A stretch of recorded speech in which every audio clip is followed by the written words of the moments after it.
Hello everyone, welcome back to my channel. Let's study. Myself Niharika and I will be teaching you economics and Indian economy for all the government and competitive exams. कल की video में हमने discuss किया था economic growth के बारे में।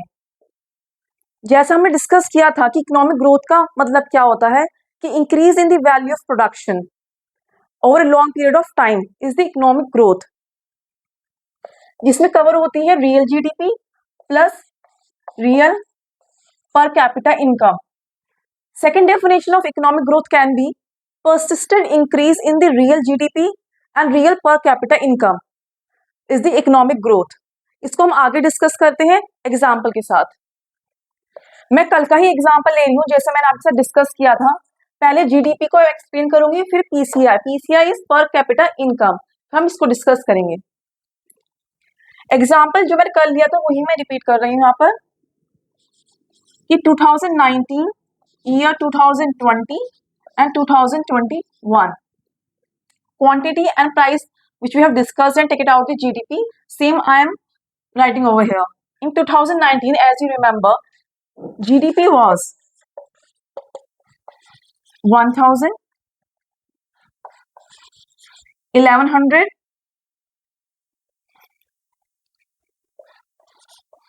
and 1210. The case was in over here quantity and price. Quantity was 100, price was 10. Over here quantity increased to 110, price remained the same. So we have compared कि there is a growth, there is a real GDP growth. Real, I am again using the word real because economic growth is the real increase in GDP and real increase in per capita income. Per capita income we will discuss. I am first explaining and finishing the GDP part. And over here the case was quantity was 110 but the price rise to 11. So we have discussed कि increment तो इसमें भी है, increase तो इसमें भी है, पर ये क्या ये रियल ग्रोथ है, रियल जीडीपी है ये? तो we have said no, this is not a real GDP, this is a nominal GDP. जहां क्वांटिटी, जहां प्रोडक्शन में तो इंक्रीमेंट नहीं है। मेन इकोनॉमिक ग्रोथ क्या है कि प्रोडक्शन में इंक्रीमेंट होना चाहिए, हमारी जो वैल्यू है, आउटकम है, वो उसमें इंक्रीमेंट होना चाहिए, प्राइस में इंक्रीमेंट नहीं होना चाहिए। यहाँ प्राइस में इंक्रीमेंट हो रहा है तो ये इन्फ्लेशन है, प्रोडक्शन तो नहीं हो रही है, खाली प्राइस में राइज हो रहा है, तो ये रियल जीडीपी नहीं है, this is nominal GDP because it is based on the money value. So from here we can conclude कि GDP are of two types. More detail में हम आगे जाके डिस्कस करेंगे कि जीडीपी होता क्या है, कैसे कैलकुलेट करते हैं। जस्ट इकोनॉमिक ग्रोथ में हम कैसे हम कैलकुलेट करते हैं कि इकोनॉमिक ग्रोथ हमारे कंट्री की हो रही है नहीं हो रही है। तो ये these two are the factors, that is the real increment in the GDP and real increment in the per capita income. So from here this example we can conclude GDP are of two types, that is real GDP that we have discussed in this example. In these 2 years की quantity have increased but the price is same, so these are increment in the GDP, so this is real GDP. Over here quantity is same but the price has increased, so this is money value, based on money value or the nominal GDP. Okay, so these are two types. Again I'm repeating the definition. Economic growth is the persistent increase in the real GDP and the real per capita income. Because जहां real GDP होगा वहां real actual production होगी, actual production होगी, real production होगी। यहाँ तो production कुछ हो ही नहीं रही है, खाली प्राइस का इंक्रीमेंट है। जब रियल जीडीपी होगा वह इन्फ्लेशन नहीं होगा, inflation is increment in the price value, वो इन्फ्लेशन होता है। प्रोडक्शन नहीं हो रहा है, सिर्फ प्राइस बढ़ रहा है, वो इन्फ्लेशन होता है। तो रियल जीडीपी में रियल प्रोडक्शन होती है and economic growth is based on the real production और real GDP only. I hope you have understood the GDP part. Now I will come to per capita income, how we calculate and how per capita income help in the economic growth. Now we'll come to per capita income. I'm writing the short PCI, that is per capita income.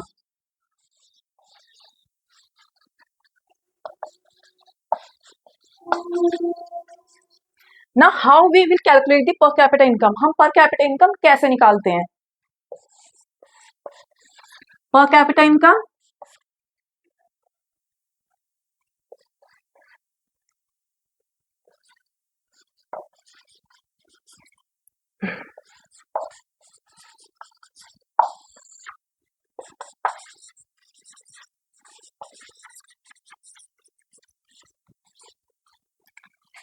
this is the way we calculate the per capita income. हम per capita income ऐसे निकालते हैं, national income upon total population. So now we'll discuss the per capita income, how per capita income affect the economic growth, because these two are the factor for the economic growth of any country. तो ये कैसे influence करती है GDP? I have explained you per capita income. Let's take the example. Now example is for per capita income. Here I am discussing per capita income. That I have explained you national income upon total population. Now the example is, suppose there is Mr. A. The person Mr. A, his income in 2019. Income, I am talking about the income. His income is suppose 50,000. Then in 2020, in year 2020, his income rises to 55,000. So this increment हो रहा 5,000 का. We can see this increment is 5,000. So can you tell me this is the real per capita income increment? So yes, because his income is rising, so he will purchase more goods. उसकी income बढ़ी है तो वो ज्यादा सामान खरीदेगा, ज्यादा सामान खरीदेगा तो ज्यादा प्रोडक्शन होगी, तो ज्यादा प्रोडक्शन होगी उसकी आउटकम ज्यादा होगी, तो जीडीपी में इंक्रीमेंट होगा. जीडीपी और पर कैपिटा इनकम में इंक्रीमेंट हो रहा है तो इकोनॉमिक ग्रोथ में इंक्रीमेंट होगा. ये दो हमने फैक्टर्स की बात करी थी, हमने एग्जाम्पल समझाए. Now I will change the situation. अब मैं सिचुएशन बदल देती हूँ. सपोज उसकी इनकम 50,000 है 19 में. सेकेंड एग्जाम्पल की बात करी. फर्स्ट एग्जाम्पल मैंने आपसे कहा था कि इनकम 50,000 है, नेक्स्ट ईयर उसकी इनकम हो जाती है 55,000. इंक्रीमेंट कितने का होता है? 5,000 का. अब वो सोचेगा कि मैं XYZ सामान खरीदता हूं अपनी इस इनकम से. अब मैं ABCDXYZ सब सामान खरीद लूंगा. जब वो सब सामान खरीदेगा तो प्रोडक्शन ज्यादा होगी, डिमांड ज्यादा हो रही है मार्केट में तो प्रोडक्शन ज्यादा होगी. प्रोडक्शन ज्यादा हो रही है, रियल प्रोडक्शन ज्यादा हो रही है तो रियल जीडीपी में इंक्रीमेंट होगा और उसकी इनकम में तो हो ही रहा है इंक्रीमेंट, तो इकोनॉमिक ग्रोथ में ऑब्वियसली इंक्रीमेंट होगा. अब सेकंड जो केस है, ये फर्स्ट केस है उसका. अब हम सेकंड केस की बात करते हैं. सेकंड केस में क्या है कि ईयर 19 में उसकी इनकम कितनी है? 50,000. 20 में उसकी इनकम कितनी हो गई? 55,000. पर यहाँ एक क्या हो रहा है, यहाँ चीज क्या बदल गई है? जो गुड्स हैं, जो सामान जो खरीदता है XYZ, उसमें भी इंक्रीमेंट हो गया है, उनके प्राइस में भी इंक्रीमेंट हो गया है. तो अब क्या रह गया उसके पास? वो 50,000 में भी वही सामान खरीद रहा है. अब जब उसकी इंक्रीमेंट हुई है 5,000 की जो उसकी इंक्रीमेंट हो रही है, अब साथ साथ सामान की भी प्राइस बढ़ गई है. उसकी इनकम तो बढ़ी है पर प्राइस की जो सामान की जो प्राइस है, उसकी सामान के जो प्राइस है वो भी बढ़ गए हैं. तो 55,000 में भी वही सामान खरीदेगा वो, क्योंकि इनके प्राइस बढ़ गए हैं. सपोज 50 पर केजी वो टोमेटोज लेता था अपनी इनकम से. अब टोमेटोज क्या हो गए हैं? 60 या 70 कुछ भी हो गए हैं. तो अब जब सामान की कीमत बढ़ गई है, 50 से 70 हो गए, 20 रुपीज जब सामान की कीमत बढ़ गई है तो वो इस इनकम से भी वही सामान खरीद पाएगा, क्योंकि जब सामान की ही कीमत बढ़ गई, सामान का प्राइस बढ़ गया है, तो उसकी इनकम से भी वो उतना ही सामान खरीदेगा. तो इसमें क्या आपको लग रहा है कि ये ग्रोथ होगा हमारी कंट्री में? इकोनॉमिक ग्रोथ में ये हेल्प करेगा? नहीं करेगा. ये रियल पर कैपिटा इंक्रीमेंट, पर कैपिटा इनकम में इंक्रीमेंट नहीं है. क्यों नहीं है? कि वो 50,000 में वही सामान खरीद रहा था, 55,000 में वही सामान खरीद रहा है, because of rise in the price of the products. तो इंक्रीमेंट तो कहीं भी नहीं हुआ। उसकी सैलरी से इंक्रीज होने से क्या होता है, सामान में तो, प्रोडक्शन में तो इंक्रीज नहीं हो रहा है ना मार्केट में, वो सामान तो वही नहीं खरीद पा रहा है, जो सामान पहले खरीदता था उस इनकम में, वही सामान वो अब खरीद रहा है। तो प्रोडक्शन इंक्रीमेंट नहीं होगा। जब प्रोडक्शन इंक्रीमेंट नहीं होगा तो जीडीपी में इंक्रीमेंट नहीं होगा, और जब जीडीपी और पीसीआई दोनों में इंक्रीमेंट नहीं है तो इकोनॉमिक ग्रोथ में भी इंक्रीमेंट नहीं होगा। तो ये रियल पीसीआई मीन्स रियल पर कैपिटा इनकम में इंक्रीमेंट नहीं है।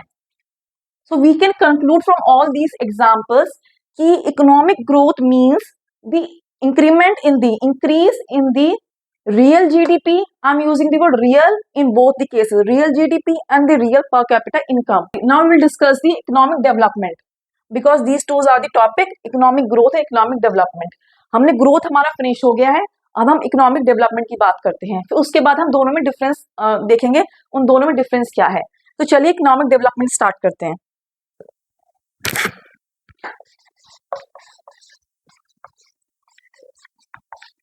Now we are starting economic development. Growth we have finished. Now development, economic development. अगर मैं आपसे पूछूं, आप मुझे कमेंट सेक्शन में जाके बताइएगा कि इकोनॉमिक डेवलपमेंट कैसा कॉन्सेप्ट है, नैरो है कि ब्रॉडर है। आपको क्या लगता है डेवलपमेंट जो होती है, किसी भी की डेवलपमेंट होती है तो वो कैसा है, ब्रॉडर कॉन्सेप्ट है, ब्रॉडर कॉन्सेप्ट है वो। अब इकोनॉमिक डेवलपमेंट होता क्या है? So economic development refers to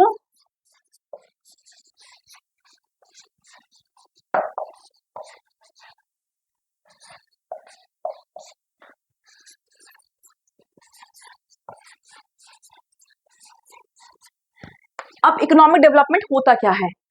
refers to increase in production plus social welfare. Production में इंक्रीमेंट होना है, साथ साथ सोशल वेलफेयर में भी, तो डेवलपमेंट कहलाती है। दोनों का जो मिक्सचर है, दोनों का जो increase in production plus social welfare, increase दोनों में इंक्रीज है तो वो डेवलपमेंट है। ग्रोथ क्या थी? Increase in production, increase in real GDP plus real पर कैपिटा इनकम, जो प्रोडक्शन में ही आ जा रही है तो वो ग्रोथ है। और डेवलपमेंट में क्या है? ग्रोथ के साथ साथ सोशल वेलफेयर भी। सोशल वेलफेयर मतलब social wellbeing of the person. मेरी इनकम बढ़ रही है प्लस मेरी सोशल वेलबींग तो बढ़नी चाहिए as a person, means to say reduction in poverty.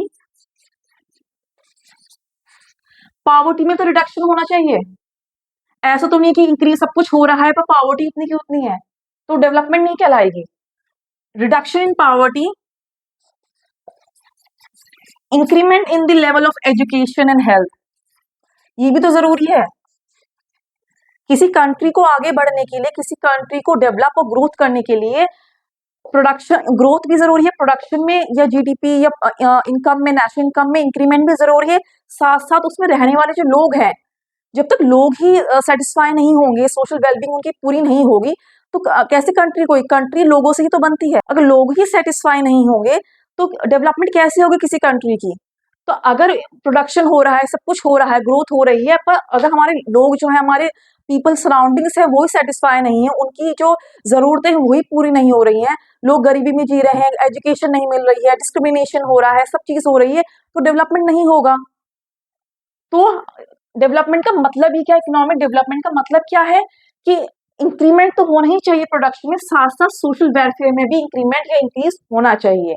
Social welfare mean social wellbeing, मतलब कि रिडक्शन इन पॉवर्टी, गरीबी नहीं होनी चाहिए आसपास। एजुकेशन लेवल में इंक्रीमेंट होना चाहिए, जितने भी हम स्कूल्स हैं, कॉलेजेस हैं, मेडिकल्स हैं, जितने भी हैं, हेल्थ है, हमारे हॉस्पिटल्स है, गवर्नमेंट है, प्राइवेट है, सब में इंक्रीमेंट होना चाहिए, सब में सुविधाएं होनी चाहिए उस हिसाब से कि स्कूल्स में जितने भी सब बच्चे हैं, सेकेंडरी हो, प्राइमरी हो, मिडिल लेवल की हो, कॉलेज लेवल की हो, उनको हर तरह की एजुकेशन प्रोवाइड होनी चाहिए, कोई भी लेवल का हो। प्लस हेल्थ में कोई उनका जो हेल्थ हो उन्हें प्रोवाइडेड हो, और जो एक्सेस है उन्हें बेसिक एम्यूनिटीज,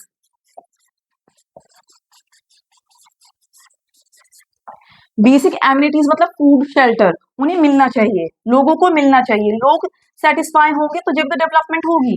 अगर लोग ही सेटिस्फाई नहीं होंगे, लोगों को कुछ मिल ही नहीं रहा है, प्रोडक्शन हो रही है, सब कुछ मार्केट में है, पर लोग उसे खरीद नहीं पा रहे हैं, गरीबी हो रही है, हेल्थ नहीं अच्छी हो रही है, हॉस्पिटल्स में उनको जो सुविधाएं हैं वो नहीं मिल रही है, बेसिक एमिनिटीज नहीं मिल रही, फूड नहीं मिल रहा है, शेल्टर नहीं मिल रहा है, लोग ऐसे ही हैं, तो वो डेवलप नहीं होगी, वो कंट्री डेवलप नहीं होगी। तो इकोनॉमिक डेवलपमेंट का ही मतलब क्या है कि जो इंक्रीज है प्रोडक्शन में, साथ साथ सोशल वेलबींग जो है, लोगों की हेल्थ में, लोगों की एजुकेशन में, पॉवर्टी लेवल में रिडक्शन, और हेल्थ और एजुकेशन में इंक्रीमेंट होना चाहिए। बेसिक एमिनिटीज उन लोगों को मिलनी चाहिए, सब लोगों को मिलनी चाहिए, सारे लोग ही मिलकर जो एक कंट्री को डेवलप करते हैं, एक कंट्री को बनाते हैं। तो आपका ये इकोनॉमिक डेवलपमेंट है। इसको हम कैसे कैलकुलेट करते हैं? क्वांटिटिव नहीं होता है ये, हम आगे डिस्कस करेंगे। HDI ह्यूमन डेवलपमेंट इंडेक्स हो गया, जो रिपोर्ट्स आती हैं, हम उसे अनुमान लगा सकते हैं। अब इसको हम मेजर तो नहीं कर सकते हैं कि कल मैं इतना % हैप्पी था, आज मैं इतना % हूँ। आप प्रोडक्शन का अनुमान लगा सकते हैं कि इस साल में इतनी प्रोडक्शन थी हमारी कंट्री में, अगले साल इस साल इतनी है, पिछले साल इतनी थी। हम, जैसे मैंने आपको बताया, प्रीवियस ईयर से कंपेयर करते हैं, वो क्वांटिटिव होता है ग्रोथ। हम आगे डिस्कस करेंगे जब हम डिफरेंस करेंगे, अब जो हमारा नेक्स्ट टॉपिक है।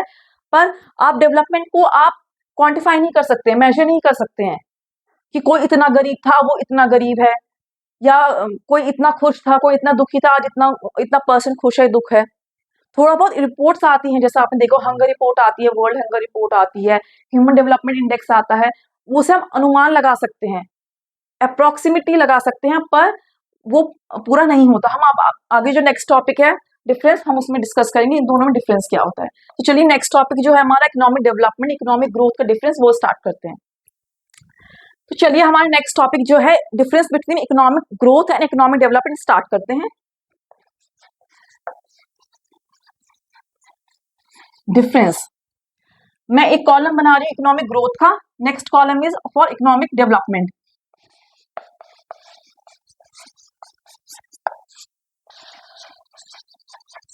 This is economic growth. I'm parting the board in two parts.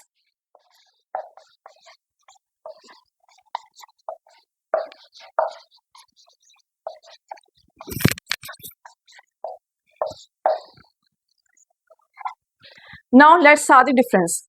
पहला डिफरेंस उनकी डेफिनेशन ही है जो मैंने डिस्कस करी थी। First point is economic growth is increase in production which include real GDP plus real per capita income. Now next is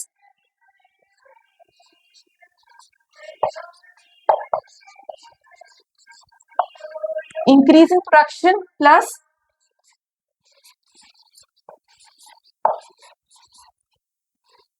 social welfare, social wellbeing of a person, जो मैंने आपको discuss किया था। Now second point is this can be measured, can be measured means this is quantitative in nature, this can not be measured. हम major तो कर ही सकते, जैसे हमने डिस्कस किया था, कोई खुश है तो कितना % खुश है, हम नहीं डिस्कस, हम उसको नहीं निकाल सकते, हम मेजर नहीं कर सकते, परसेंटेज क्राइटेरिया या कितना न्यूमेरिकल है हम नहीं निकाल सकते, तो ये क्वालिटेटिव है।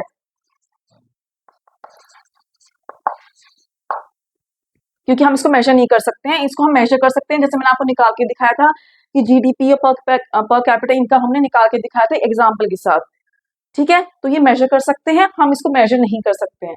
कुछ रिपोर्ट्स आती हैं, जैसे मैंने आपको बताया था अभी जो हमने डिस्कस किया इकोनॉमिक डेवलपमेंट की, HDI ह्यूमन डेवलपमेंट इंडेक्स है, हंगर रिपोर्ट है, पॉवर्टी इंडेक्स आता है निकाल के, हम सिर्फ अनुमानित निकाल सकते हैं, अप्रॉक्स निकाल सकते हैं, पर कोई स्पेसिफिक इसका अमाउंट नहीं होता है या नंबर नहीं होता है कि इतना है इतना है, अप्रोक्सीमेट होता है जस्ट, तो हम इसको मेजर नहीं कर सकते हैं। Now the third point is this is easier to achieve. हम ग्रोथ को इजीली अचीव कर सकते हैं, बिकॉज उसमें हमें करना क्या है, सिर्फ हमें प्रोडक्शन इंक्रीज करनी है, ठीक है, इनकम इंक्रीज करनी है, रियल इनकम इंक्रीज करनी है, रियल GDP इंक्रीज करनी है, तो हम इजीली अचीव कर सकते हैं। But this is not easier to achieve, because इसमें ये पार्ट तो हम फुलफिल कर सकते हैं, ठीक है, हमने इंक्रीज कर दिया प्रोडक्शन में, पर जो सोशल वेलफेयर है हम उसको कैसे इंप्रूव करेंगे। हमारे कंट्री, हमारे इंडिया का एग्जांपल ले लीजिए, इकोनॉमिक ग्रोथ के मामले में बहुत अच्छा रैंक है वर्ल्ड वाइड, हम इसको डिस्कस करेंगे। पर इकोनॉमिक डेवलपमेंट के मामले में आप देखिए अपने आसपास, आप देखेंगे कि क्या सोशल वेलफेयर भी पूरी हो रही है हमारी कंट्री में, नहीं हो रही है, कि इजिली हम अचीव नहीं कर सकते हैं। लाइक अमेरिका है, उसमें दोनों ही चीज अचीव हो रही है, हम इसलिए डेवलप बोलते हैं उस कंट्री को, बिकॉज उसमें इकोनॉमिक ग्रोथ और इकोनॉमिक डेवलपमेंट जो पूरा है, उन्होंने दोनों ही चीज अचीव करी हुई है। पर अपनी इंडिया में ये तो है, ये तो ग्रोथ है, हम इसको तो हमने अचीव कर लिया है, पर इसको हमें अचीव करना है, रेयर है ये, स्लाइटली हम इसे अचीव कर सकते हैं, पर इसको हम खाली इसी को कि हम सब कुछ सेटिस्फाई हो जाए तो बहुत मुश्किल हो रहा है, मुश्किल है, रेयर टू अचीव है, इसलिए मैंने रेयर लिखा है यहाँ पर, कि ऐसे नहीं कि हम कर नहीं सकते, हम कर सकते हैं, बहुत बहुत स्लाइटली है, इसको हम अचीव कर सकते हैं, हम प्रोडक्शन बढ़ा रहे हैं, लोगों की डिमांड बढ़ रही है, रियल जीडीपी बढ़ा सकते हैं, हम सब कुछ कर सकते हैं, इजिली अचीव कर सकते हैं, पर हम इसको इजिली अचीव नहीं कर सकते हैं। नाउ फोर्थ पॉइंट, डायमेंशंस क्या है। Now fourth point is dimension क्या है। इसकी वन डायमेंशन है जस्ट ग्रोथ की, यूनी डायमेंशन है ये, uni dimension, I am writing uni dimension, एक ही डायमेंशन है ग्रोथ प्रोडक्शन, ये सिर्फ और सिर्फ प्रोडक्शन पे बेस्ड है, ठीक है, कि प्रोडक्शन रियल परसिस्टेंट है प्रोडक्शन में, तो इकोनॉमिक ग्रोथ है, इसके एक ही डायमेंशन है। क्या इसका एक डायमेंशन है, आप खुद बताइए कमेंट सेक्शन में जाके, आप बताइए, सोचिए, खुद सोचिए कि इकोनॉमिक डेवलपमेंट का ये तो फुलफिल हो रहा है, इसको आप छोड़ दीजिए, सोशल वेलफेयर इसमें इंक्लूडेड है, डेवलपमेंट का मतलब ही क्या है, सोशल वेलबींग पूरी हो रही है, तो आप खुद सोचिए कि क्या इसको अचीव करना, या इसको अचीव करना तो मुश्किल है, पर क्या ये एक ही डायमेंशन बेस्ड है, क्या इसका डायमेंशन एक ही है कि बेसिक एमिनिटीज पूरी हो लोगों की, लोगों को फूड मिल रहा है, शेल्टर मिल रहा है, तो लोग खुश हैं, बाकी चीज एजुकेशन, हेल्थ, ऐसी बहुत सी चीजें हैं, तो ये मल्टी डायमेंशन है, वो एक डायमेंशन पे बेस्ड नहीं है, so that is why this is multi dimension, और ये है वन डायमेंशन, खाली प्रोडक्शन पे बेस्ड है, ये मल्टी डायमेंशन हो गया। अब फिफ्थ पॉइंट है, दोनों का डिफरेंस, जो फिफ्थ पॉइंट है कि इंडिकेटर्स क्या है इकोनॉमिक ग्रोथ के। हम जब से स्टार्ट किया है, हम इस ग्रोथ में हम दो ही इंडिकेटर्स की बात कर रहे हैं, रियल जीडीपी एंड रियल और कैपिटा इनकम, इन दोनों में इंक्रीमेंट है तो ग्रोथ है, यही दो है। अगर ठीक है आपको मेजर करना है तो आप देखिए उस कंट्री की रियल जीडीपी देखिए, उस कंट्री का रियल पीसीआई देखिए, पर कैपिटा इनकम देखिए, तो आपको अपना पता लग जाएगा कि हाँ ये कंट्री जो है ग्रो कर रही है या नहीं कर रही है, तो यही दो इंडिकेटर्स हैं इसके। इसका कोई इंडिकेटर एज सच अभी नहीं है, पर जो हमारी रिपोर्ट्स हैं, जैसे ह्यूमन डेवलपमेंट इंडेक्स जो बनती है, world hunger report WHR, world hunger report, वो बताती है कि किस कंट्री में, पूरी वर्ल्ड वाइड हंगर रिपोर्ट निकलती है, वो बताती है किस कंट्री में कितनी पॉवर्टी है, कितनी नहीं है, डेवलपमेंट उसी पे बेस्ड है। अब इन दोनों से हम क्या निकाल पा रहे हैं, क्या कंक्लूड कर पा रहे हैं कि जो है लॉन्ग टर्म कॉन्सेप्ट है, लॉन्ग टर्म है, ये दोनों ही लॉन्ग टर्म कॉन्सेप्ट है। ऐसा तो नहीं है कि हमने इस साल कर लिया अब हम आराम से बैठ जाते हैं, नहीं, ये लॉन्ग टर्म है, जब तक कंट्री है, जब तक है, जब तक चलता ही रहेगा, ये दोनों चीज चलती ही रहेंगी। आप आराम से नहीं बैठ सकते कि हमने ग्रोथ अचीव कर ली चलो बैठ जाते हैं, नेक्स्ट ईयर फिर आपको वही टारगेट अचीव करना है अपना, कि हमारे इस ईयर इतनी थी, हम प्रीवियस ईयर से कंपेयर करेंगे उससे ज्यादा आनी चाहिए। डेवलपमेंट में भी मेजर नहीं कर सकते, पर आपको अपने लोगों के बारे में सोचना होगा कि हमारे कंट्री के जो लोग हैं उन्हें ये सब कुछ जो है, उनकी बेसिक एमिनिटीज जो है, एजुकेशन की जो है, हेल्थ है, फूड, शेल्टर, वाटर, सब कुछ अच्छा मिलना चाहिए लोगों को, because social wellbeing is also important for any country to be developed. वही कंट्री डेवलप कह पाएगी, कर पाएगी जिसकी इकोनॉमिक ग्रोथ और इकोनॉमिक डेवलपमेंट दोनों ही साथ साथ पूरी हो रही हैं। सिर्फ एक पोर्शन से पूरा होने से कंट्री नहीं डेवलप कहलाई जाती है, उसको अपने लोगों को भी सेटिस्फाई करना होता है, just to give them the all the basic amenities which I have discussed you. तो from this conclusion I am ending this topic economic growth and development. I hope आपको ये टॉपिक समझ में आया होगा और इन दोनों के डिफरेंस भी समझ में आए होंगे। Now I am ending this session, ending my class. From tomorrow we'll start the new topic. So please like and share, subscribe my channel. Thank you.